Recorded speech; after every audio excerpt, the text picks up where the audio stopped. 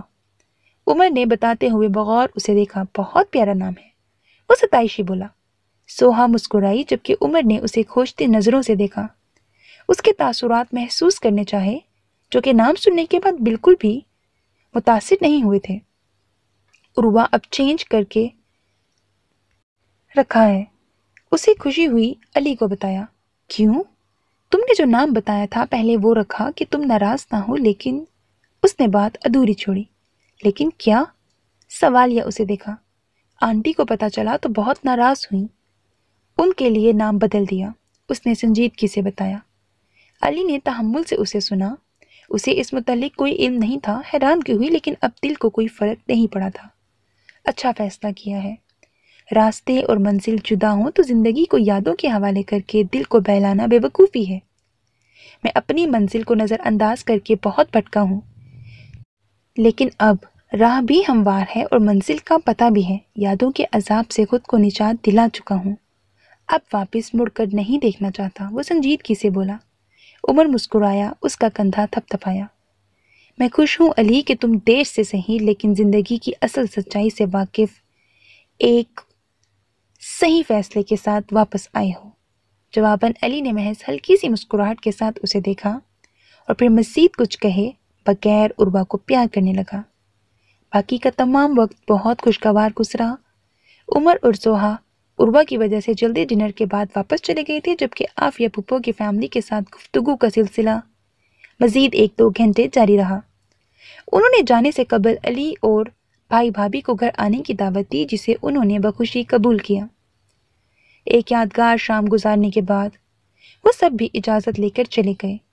ان کے جانے کے بعد وہ تینوں لاؤنج میں بیٹھے تھے جب علی حسن گیلانی نے اسے مخاطب کیا۔ علی، پھر آفس کب جوائن کرو گے؟ جب آپ کہیں۔ کل ہی پھر میرے ساتھ چلے جانا، انہوں نے کہا۔ جی ڈیڈ۔ اسے کوئی اعتراض نہیں تھا۔ واپس آئے 1 ہفتہ بھی گزر چکا تھا، تھکاوٹ بھی اتر چکی تھی۔ کچھ ماہ پہلے کام کا لوڈ بڑھ گیا ہے، میرے لیے سب سنبھالنا مشکل ہو گیا ہے۔ میرے دوست کا ایک جاننے والا نہایت قابل اور محنتی بزنس مین ہے، وہ اور ان کی مسز اپنا بزنس کرتے ہیں۔ میں نے دوست کی صلاح پر ان کے ساتھ پارٹنرشپ کی۔ دونوں بہت اچھے ہیں، بزنس کو سمجھتے ہیں، کامیاب بھی ہیں۔ مجھے ان کے خلوص نے بہت متاثر کیا، بہت محنت اور خلوص سے انہوں نے میرا ساتھ بھی دیا۔ کل 10 بجے میری ان سے میٹنگ ہے، تم بھی ان دونوں سے مل لینا۔ حسن گیلانی نے تفصیلاً اسے بتایا۔ اس نے اسبات میں سر ہلایا، ان کے لیے حسن گیلانی کے ستائشی الفاظ سے متاثر بھی ہوا۔ جی ڈیڈ۔ حسن گیلانی نے پرسکون مسکراہٹ کے ساتھ بات وہیں ختم کی، جبکہ ساجدہ گیلانی ان کی خاموش رہنے پر بولی۔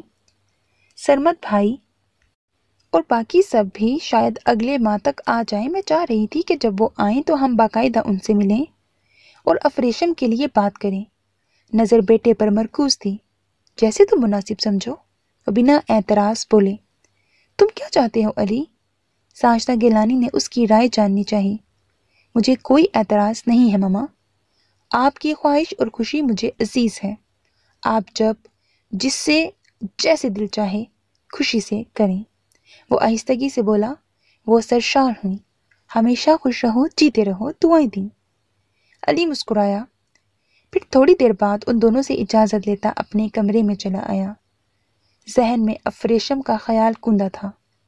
موبائل نکال کر اس کا نمبر ڈائل کرنے لگا۔ نیکسٹ سین۔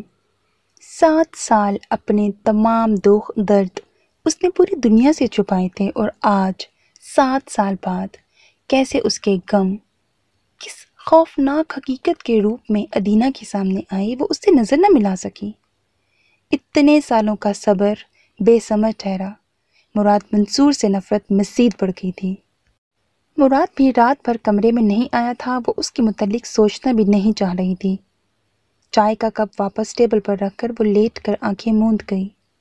کچھ دیر گزری تو اسے دروازہ کھلنے کی آواز آئی، مگر اس نے دانستہ آنکھیں وا نہ گیں۔ لیکن دروازہ جس شدت سے بند کیا گیا تھا وہ مراد منصور کی آمد کی علامت تھا۔ اس نے آنکھوں پر بازو رکھ کر مکمل لا تعلقی کا اظہار کیا۔ مراد نے ایک خاموش مگر قہر آلود نظر اس پر ڈالی اور کپڑے تبدیل کرنے چلا گیا۔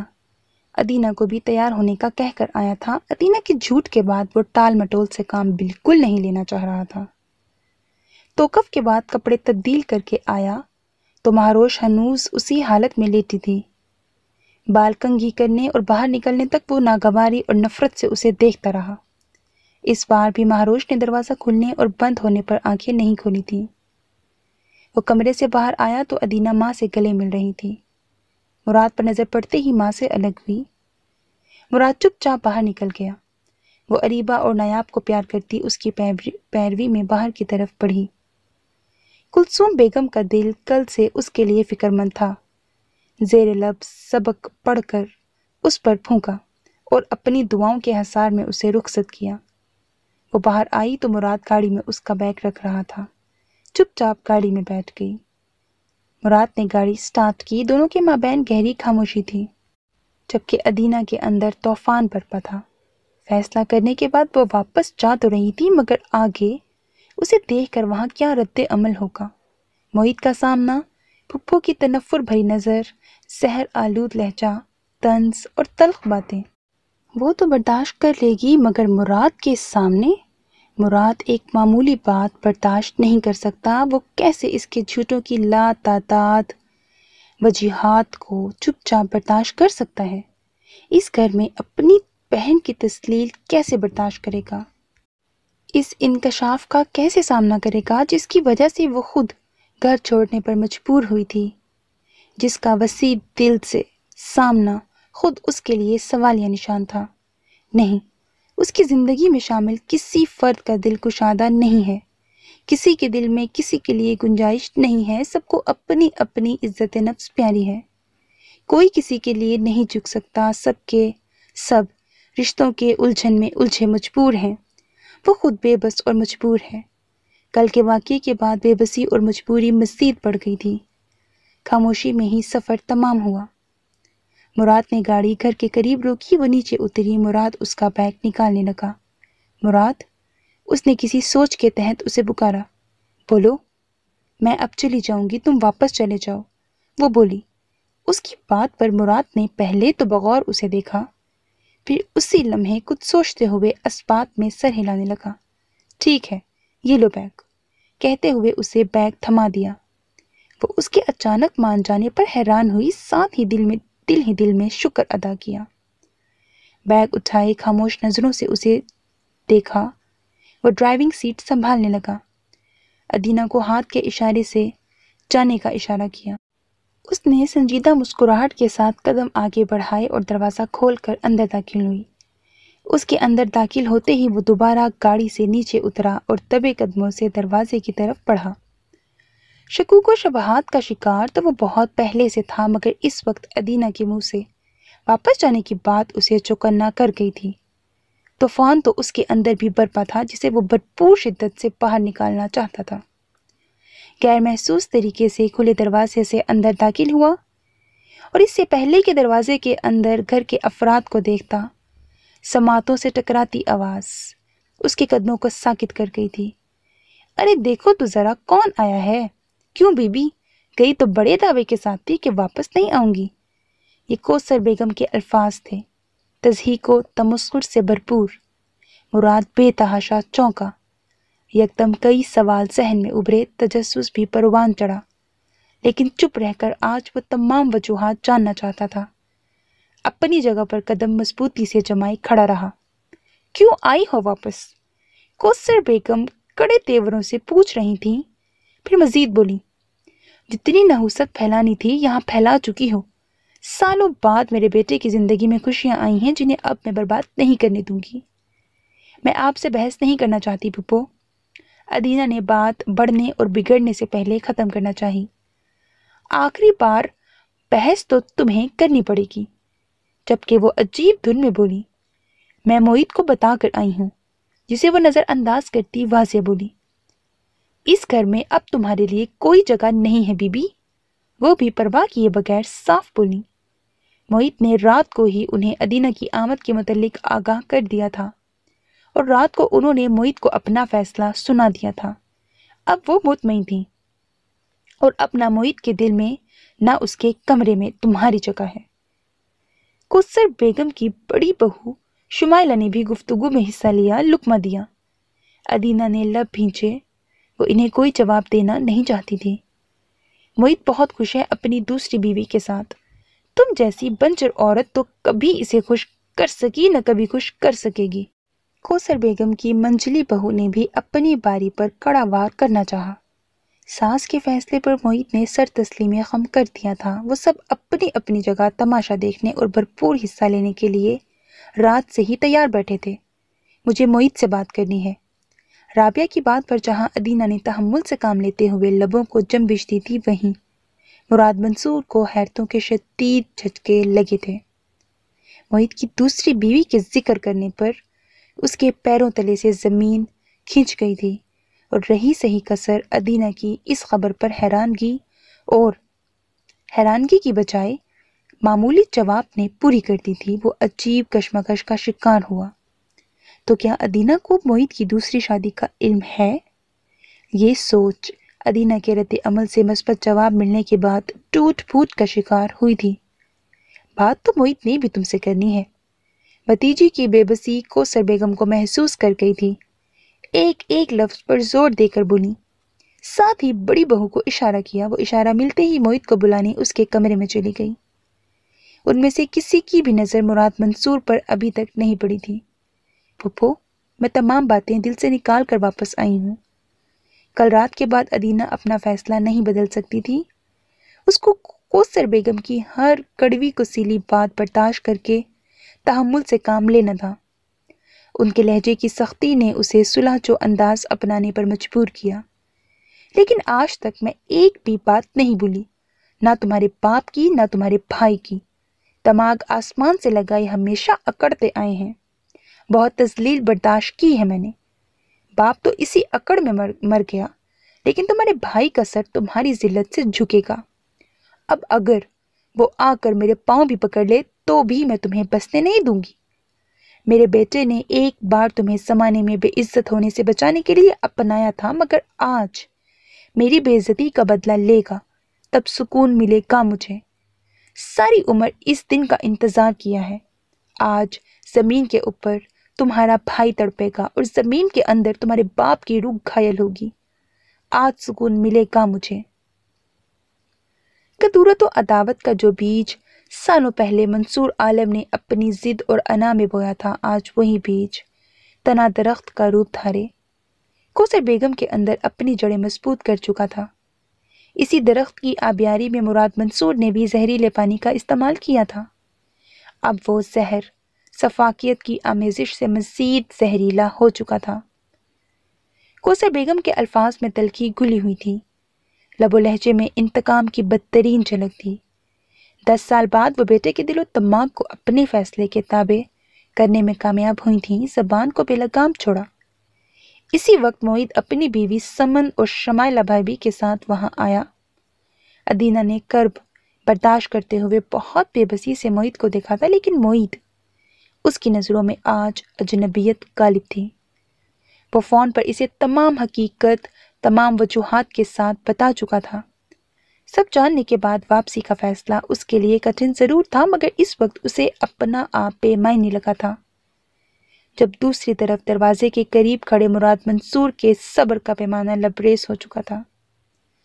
اس سے زیادہ بہن کے لیے کچھ سننے کا مادہ اس میں تھا، نہ مزید جاننے کی جستجو۔ کوثر بیگم کے الفاظ اسے مشتعل کر گئے تھے۔ ادینہ کی توہین اس کے لیے ناقابل برداشت تھی۔ وہ بھپر کر ادینہ کے برابر آ کھڑا ہوا۔